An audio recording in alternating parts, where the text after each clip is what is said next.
ce qui prouve qu'une partie du coup a été préparée sur place à Kinshasa et avec des ramifications au Congo-Brazzaville. Alors, donc, vous êtes en train là de nous décrire finalement l'amateurisme de ceux qui ont organisé ce coup. Et comme vous l'avez d'ailleurs déjà annoncé, vous parlez de Brazzaville. On apprend donc que Christian Malanga, donc le commanditaire de ce coup d'État, pour l'instant, c'est lui qui est connu comme commanditaire de ce coup d'État, a séjourné à Brazzaville une semaine bien avant de passer à l'acte. Est-ce que on pourrait y voir également l'ombre de Brazzaville? Ayant séjourné à Brazzaville, une partie des responsables commanditaires de ce commando, comment ils ne se font pas détecter? Y a-t-il un système de visa sûr entre les deux Congos? Et la logistique, le matériel, etc. Alors, tout à l'heure, vous l'avez déjà dit, hein, il y a un obus qui est tombé donc à Brazzaville en provenance de Kinshasa. C'est tombé en Pissa. Il y a eu même un communiqué de Brazzaville rassurant les populations, ben, voilà, de vaquer à leur activité. Il y avait plus de peur que de mal. Et voilà qui relance donc la question sur la sécurité nationale et la souveraineté territoriale du Congo-Brazzaville avec ces accords illégaux de vente des terres du Congo-Brazzaville au Rwanda. Vente des terres, c'est le cas de le dire parce que finalement, longtemps, les gens ont tergiversé autour, mais les éléments en notre présence, analysés, nous ont prouvé que les terres ont été bel et bien vendues. 980 kilomètres carré des terres vendues au Rwanda. Et aujourd'hui, on apprend d'ailleurs par nos sources sur le terrain qu'il y a déjà des délimitations qui ont commencé les fonctionnaires qui sont sur le terrain sont accompagnés par l'armée. Là, ça se passe, je crois, à Madingu. Alors, et là, un obus est parti de Kinshasa jusqu'à Brazzaville. Et dans ces accords, tout à l'heure, vous rappeliez d'ailleurs que il y a un souci aujourd'hui, le rapprochement de Brazzaville avec Kigali, qui sera très mal vu par Kinshasa. Et avec ce coup d'État qui vient d'échouer, je crois que les choses risquent d'être précipitées. D'abord, votre première analyse sur, naturellement, le plan sécuritaire, puisque c'est votre domaine.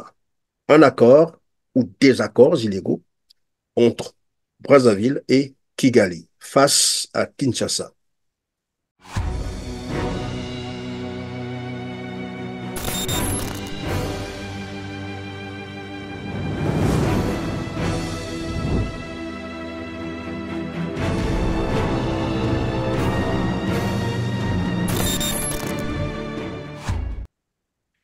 Bonjour Christian Noah Gombe. Bonjour, Monsieur Christian Perrin. Merci, vous êtes diplômé en Afrique du Sud, spécialiste des questions de sécurité. Aujourd'hui, nous allons essayer d'analyser le coup d'État manqué en RDC très tôt ce matin, le dimanche 19 mai 2024, à 3 heures, par un groupe conduit par Christian Malanga.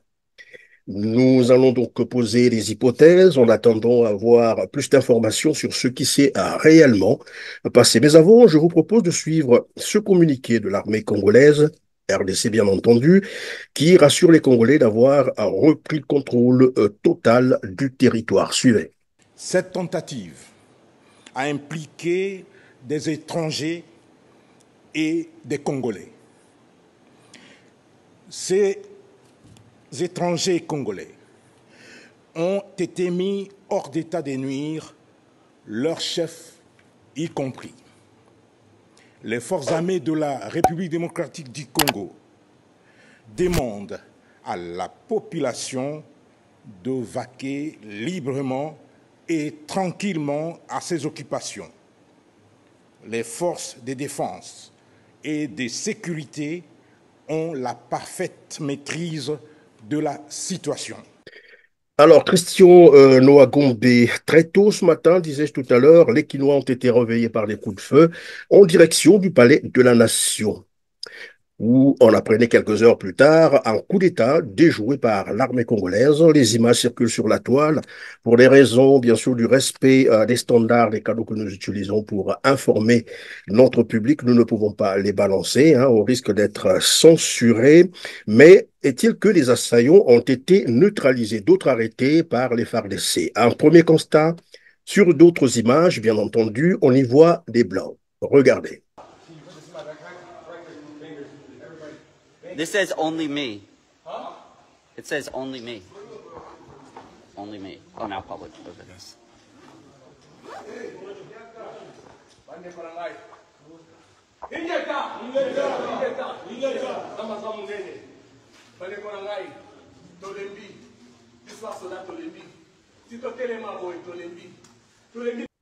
Bien voilà, Christian Ouagombe, un coup d'État mené avec l'aide des mercenaires étrangers. Cela nous rappelle d'ailleurs le coup d'État de juin 1997, le coup d'État de Denis Sassou Nguesso qui avait été aidé par des mercenaires et des armées étrangères. Qui, selon vous, peut être ou peut se cacher derrière ce coup d'État déjoué en RDC? Bonjour, bonjour à tous. Ce coup d'État a déjoué en République démocratique du Congo très tôt ce matin, entre 3 heures et jusqu'à 12 heures, jusqu'à ce que les forces armées de défense et de sécurité de la République démocratique du Congo reprennent le contrôle et déclarent par la voie légale, par le chef d'état-major général des armées, par le porte-parole des armées, par d'autres autorités administratives, ayant reçu voilà, la confirmation de reprendre le contrôle de la situation. Mais la présence de mercenaires étrangers, ce qui est concret, c'est qu'ils se sont fait trahir par la traduction. J'utilise l'outil Google Traduction. L'outil a détecté l'alphabet cyrillique, ce que les Russes et les Ukrainiens utilisent. S'ils avaient traduit du cyrillique vers le chinois, du chinois vers une autre langue, peut-être ça ne serait pas la même chose. La ligne rouge était tracée de cribler, de détecter la langue russe ou bien ukrainienne ou bien alphabet cyrillique et toute la communication a été dévoilée un peu Donc vous êtes en train de dire, pardon Christian, vous êtes en train de dire qu'ils ont été finalement repérés à cause de l'utilisation de l'outil Internet dans la transcription ou la traduction, c'est ça? exactement la traduction du langage, l'alphabet cyrillique. Pour faire simple, c'est un alphabet qui est utilisé par des Russes, par des Ukrainiens, par les Géorgies, par certains pays. Il y a des équivalents, il y a des mercenaires étrangers qui ont été attrapés dans ce commando. Il y a même Yougoslaves ou Tchécoslovaques repérés très tôt par la traduction de langue qui a dévoilé une partie de leur plan. Dans le mode opératoire, modus operandi, il fallait s'intéresser très rapidement à la RTNC, Radio-Télévision Nationale Congolaise, port et aéroport, et plus tard le Palais de la Nation. L'erreur qu'ils ont fait, c'est de s'intéresser au Palais de la Nation, qui est sous vide, entre griffes, et c'est un des lieux de pouvoir, mais ce n'est pas le lieu qui a tous les pouvoirs. Mais Et pourquoi se serait-il donc dirigé directement vers le palais de la Nation? Est-ce que c'était pour en finir une bonne fois avec l'exécutif ou ben, ça une s'appelle erreur stratégique, vous êtes en train de nous dire, c'est ça? oui, une erreur stratégique, c'est la tentative de décapitation, décapiter le pouvoir donc par les lieux de pouvoir, soit il partait droit à la présidence de la République, incarné en partie par le Palais de la Nation, mais très tôt, il diffuse des images avant et il se dirige maintenant vers la télévision nationale, RTNC, Radio-Télévision Nationale Congolaise, Congo-Kinshasa. Et de là, le troisième point focal serait l'aéroport de Njili, port et aéroport, à Ndolo et Ngobila, le beach Ngobila, qui permet la traversée fluviale entre Brazzaville et Kinshasa, les deux capitales administratives les plus rapprochées du monde. Cette erreur stratégique leur a été fatale. La garde républicaine qui a les meilleurs outils, les meilleurs équipements, fait décoller des drones de surveillance, de repérer, et par une simple triangulation, le beach de Ngobila, 11 minutes, vous êtes au Palais de la Nation, le Palais de la Nation vers un autre lieu, un autre point fort, une caserne militaire, rapidement, simple triangulation, ce qui prouve qu'une partie du coup a été préparée sur place à Kinshasa et avec des ramifications au Congo-Brazzaville. Alors, donc, vous êtes en train là de nous décrire finalement l'amateurisme de ceux qui ont organisé ce coup. Et comme vous l'avez d'ailleurs déjà annoncé, vous parlez de Brazzaville. On apprend donc que Christian Malanga, donc le commanditaire de ce coup d'État, pour l'instant, c'est lui qui est connu comme commanditaire de ce coup d'État, a séjourné à Brazzaville une semaine bien avant de passer à l'acte. Est-ce que on pourrait y voir également l'ombre de Brazzaville, vous pensez? Pas directement une partie, c'est une aile, aile gauche, rive droite, rive gauche. C'est le plus difficile à déterminer parce que de quel côté on se situe. À savoir que les accords de non-extradition n'ont jamais été respectés entre les deux Congos. À savoir que certains accords de défense et de non-agression permettent le partage des fréquences. Vous êtes à Kinshasa, vous êtes écouté depuis Brazzaville. Vous êtes à Brazzaville, vous êtes écouté depuis Kinshasa. Les deux aéroports de Njili et de Mayamaya Brazzaville ont un ou plusieurs canaux spéciaux qui se partagent de l'information. Les différents ministères de la Défense, Marine nationale, fluviale, ont un code de partage d'informations entre les deux Congos. Ayant séjourné à Brazzaville, une partie des responsables commanditaires de ce commando, comment ils ne se font pas détecter? Y a-t-il un système de visa sûr entre les deux Congos? Et la logistique, le matériel, etc. Ceci dans une autre question. Et c'est la question que je vous pose. Donc, comment expliquer qu'ils aient séjourné à Brazzaville avant de passer à l'acte? Je l'ai dit tout à l'heure, après une semaine, ils sont passés à l'acte, sans que Brazzaville n'ait détecté ou repéré, bien sûr, l'activité qu'ils étaient en train de préparer. Je crois que les services du Congo-Brazzaville sont des services quand même bien informés. Donc, quelqu'un ne peut pas séjourner à Brazzaville en train de préparer une telle activité qu'il ne soit pas repéré. Non, ça s'appelle attrape-nigo. La République démocratique du Congo est mieux outillée pour faire une vraie fausse information qui permet simplement de détecter. On trace une ligne rouge. Bandeko, Batata, Bamama, Bilenge, Boyaka. Mutaza na mokanda na ye, etikali basanza mibale. Yaka na ambassade, babaksa yo même mbula moko, même mbula mibale. Yo moninga ndeko étudiant, Bilenge, Batata, Bamama, kozela mingi trop te, soki oza ya lokola étudiant, soki oza moto ya mombongo, yaka basala yo multiple, entrée multiple. Soki sambo, soki mitano, soki mine. L'information est donnée par, je traduis pour la partie française, l'information est donnée par l'ambassade de République démocratique du Congo au Congo-Brazzaville que tout ressortissant qui sont que son titre de séjour ou sa pièce d'identité est sur le point de finir peut anticiper pour qu'on lui prolonge sur un an. Si vous exercez une activité commerciale ou bien vie familiale, on vous met l'entrée multiple qui vous permet de faire plusieurs allers-retours entre les deux rives. Ce serait là pour copter l'information. Ceux qui se présentent ont respecté la loi. Et tous ceux qui n'ont pas respecté cette notice, le moment de sortir, la ligne rouge, c'est quoi? Respecter cette notice. Tout le monde qui va tenter de repartir à Kinshasa et ne sait pas faire réenregistrer, dans les filets. J'ai pris un exemple concret, j'ai traduit en lingala et en français. Alors, on va s'intéresser à un aspect, c'est une question que j'aime bien la poser à mes invités. À qui profite le crime? C'est quoi l'objectif? Quel aurait été l'objectif de ce coup d'État? Alors que le président qui est là venait d'être élu démocratiquement pour un deuxième mandat. Que Oui, visaient donc les assaillants? les assaillants ont diffusé eux-mêmes les images. Ils réclament le nouveau Zaïre, avec le drapeau de l'ex-Zaïre. Du point de vue constitutionnel, le Zaïre a été aboli avec tout ce qu'il contient. Le maréchal du Zaïre est mort en exil, enterré là-bas à Rabat au Maroc, etc. Du point de vue des institutions, on a évolué. On ne peut pas venir 10 ans, 20 ans, 30 ans plus tard demander un nouveau Zaïre avec le drapeau de l'ancien Zaïre. Du point de vue des institutions, lorsqu'on fait un coup, on prépare justement que le coup puisse marcher. Sinon, c'est de la sédition, c'est de la rébellion, c'est de la haute trahison, passible de la peine de mort. Si vous n'êtes pas tué devant les gens, on ramène dans les casernes à l'état-major. Le lendemain matin, aux premières heures, on trace une ligne rouge pour ne pas être censuré.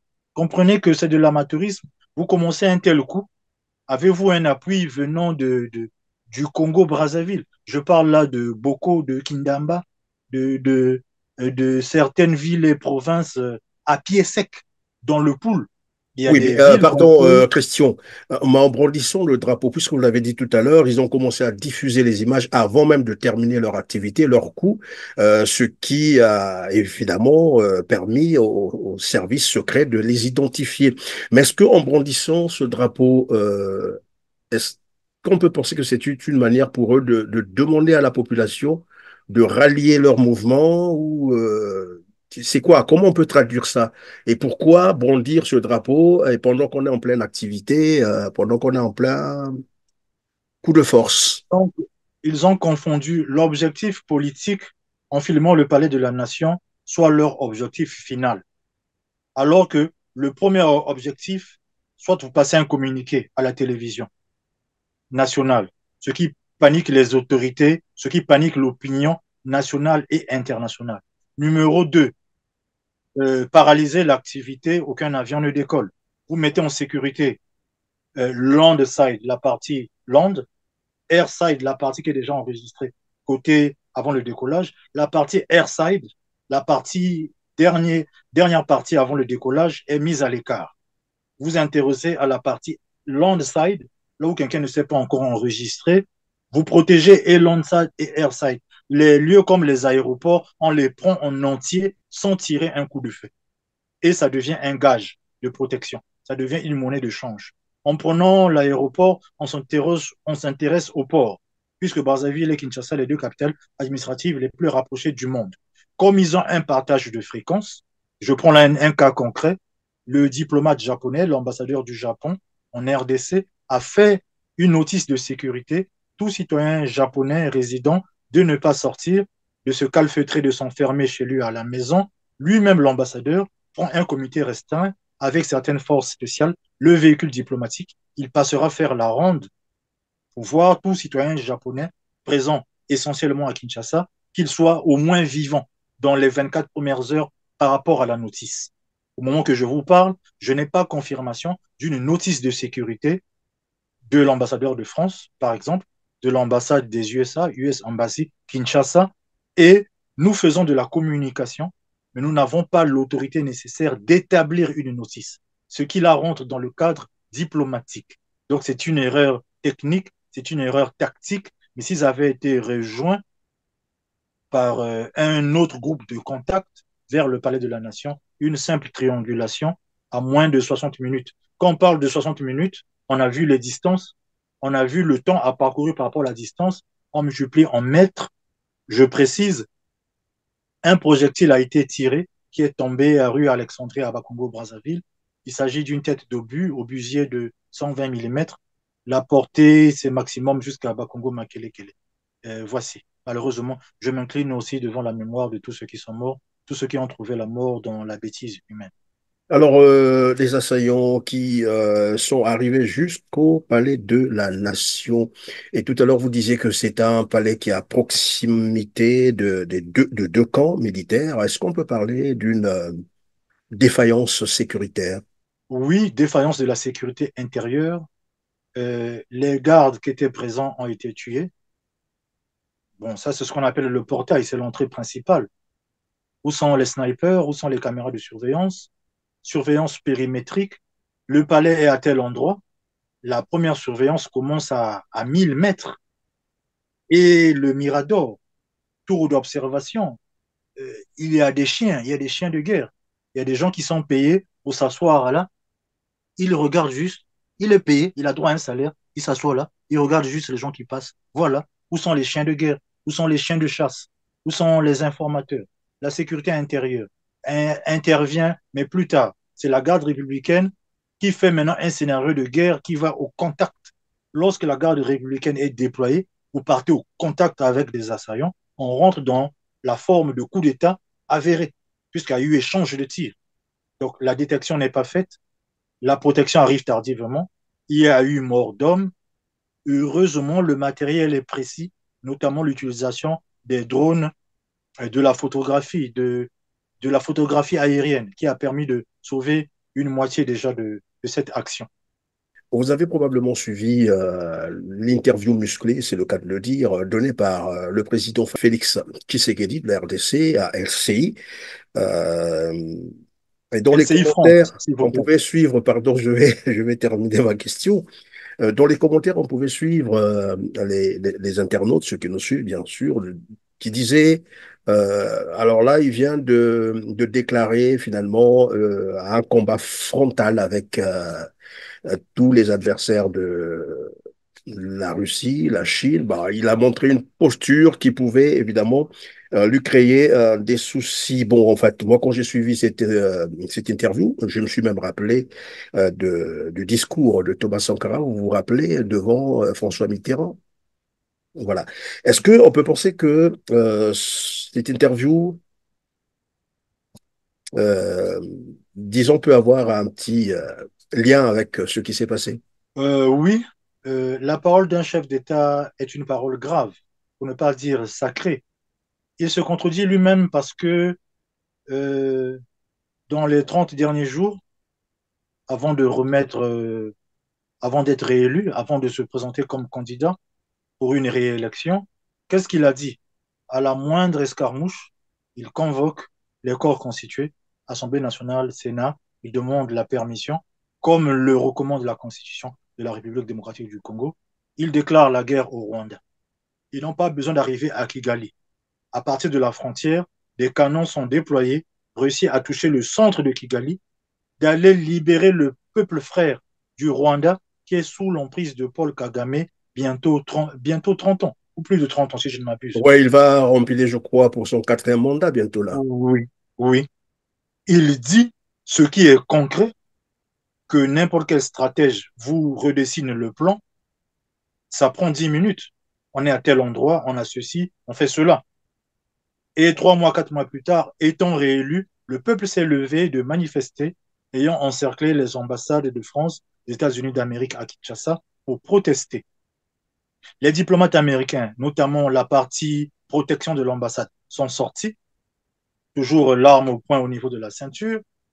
Dites au peuple que nous avons pris, voilà, ne venez pas en rang dispersé. Il y a un cahier de charge, il y a une notice, vous écrivez, on va vous répondre par courrier, etc. Mais par rapport à l'article 22 du Code des relations internationales, vous ne venez pas froisser les murs de l'ambassade. Lorsqu'on est attroupé 10 personnes, l'ambassade se sent serrée. Et ils n'ont pas oublié hein, l'épisode de Benghazi en Libye. Donc, je vous prie très respectueusement de demander à tout ce peuple de s'éloigner un peu. Nous prenons le courrier, on va vous répondre. 3 mois plus tard, c'est un hasard diplomatique. Si c'est la guerre, ce n'est pas une guerre forcément d'artillerie, des missiles, mais en état de guerre, vous autorisez à la France de déployer des avions militaires, notamment Airbus A330 MRT, militari, avions militaires de ravitaillement et de transport de troupes, de photographier, de faire de la cartographie, comme faisait l'avion rwandais, qui, malgré la guerre, n'a pas reçu d'interdiction de survol de la République démocratique du Congo. Ministre de la Défense Jean-Pierre Bemba va à Goma, aller-retour en avion jet privé. Oui, la situation est grave sur le terrain. Situation est grave sur le terrain.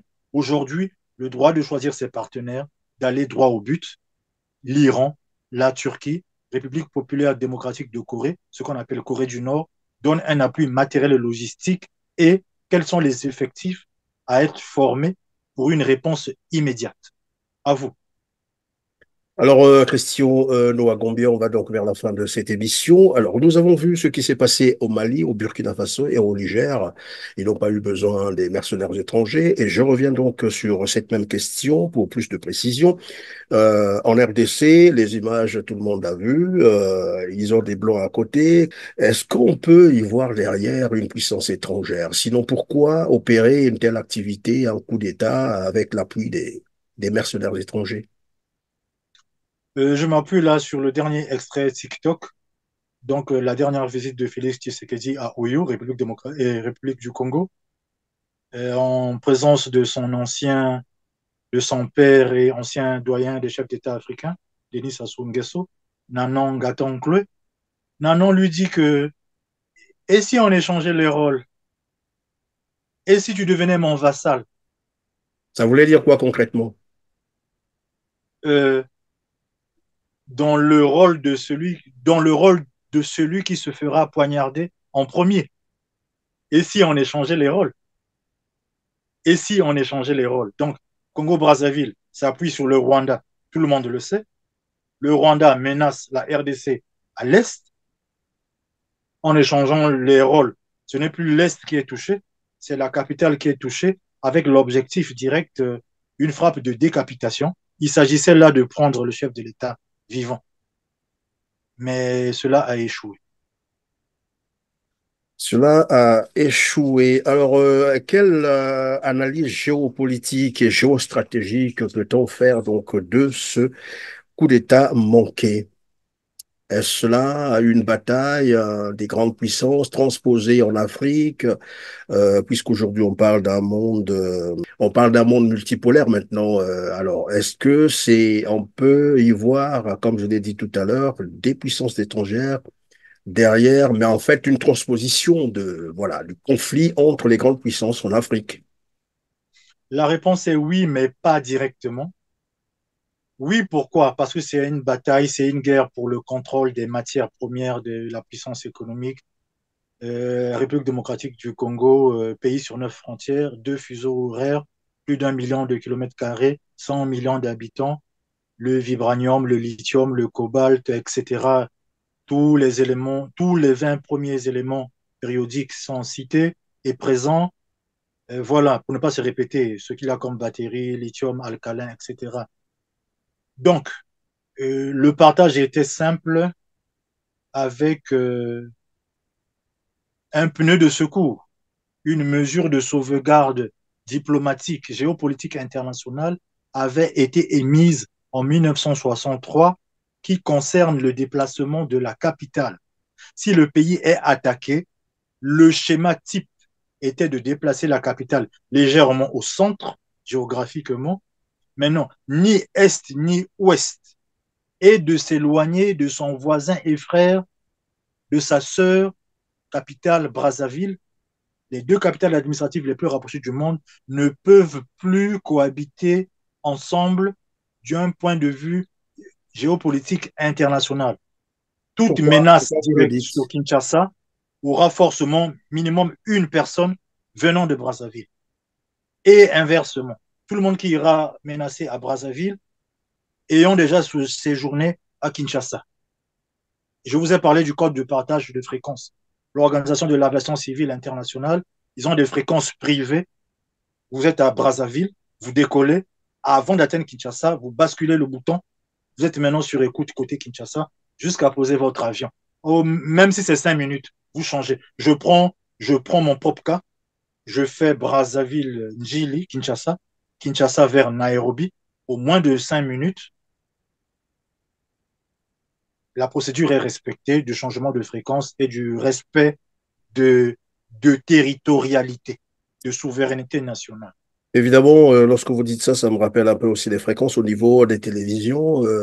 Kinshasa se dispute les mêmes fréquences avec, disons, Brazzaville, et donc il y a cette proximité. Bon, mais bref, alors, tout à l'heure, vous l'avez déjà dit, hein, il y a un obus qui est tombé donc à Brazzaville en provenance de Kinshasa.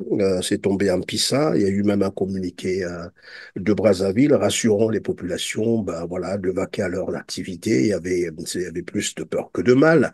Et voilà qui relance donc la question sur la sécurité nationale et la souveraineté territoriale du Congo-Brazzaville avec ces accords illégaux de vente des terres du Congo-Brazzaville au Rwanda. Vente des terres, c'est le cas de le dire parce que finalement, longtemps, les gens ont tergiversé autour, mais les éléments en notre présence, analysés, nous ont prouvé que les terres ont été bel et bien vendues.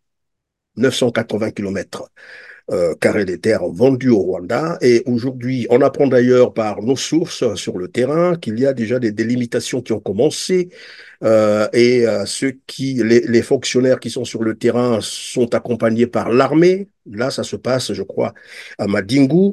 Alors, et là, un obus est parti de Kinshasa jusqu'à Brazzaville. Et dans ces accords, tout à l'heure, vous rappeliez d'ailleurs que il y a un souci aujourd'hui, le rapprochement de Brazzaville avec Kigali, qui sera très mal vu par Kinshasa. Et avec ce coup d'État qui vient d'échouer, je crois que les choses risquent d'être précipitées. D'abord, votre première analyse sur, naturellement, le plan sécuritaire, puisque c'est votre domaine. Un accord ou des accords illégaux entre Brazzaville et Kigali face à Kinshasa. Ben, je ne crains le chaos. Le chaos est déjà préprogrammé. Ceux qui ont les moyens matériels et financiers qui peuvent sortir, c'est le moment. Je m'explique, c'est pas pour faire peur. sécurité du Congo, intérieur du Congo est fragile. Ce qu'on voit entre Congo-Brazzaville et Kigali, le Rwanda, comme accord, mais beaucoup qui ne sont pas du domaine de la sécurité ont oublié l'exercice militaire Luango l'an 2014.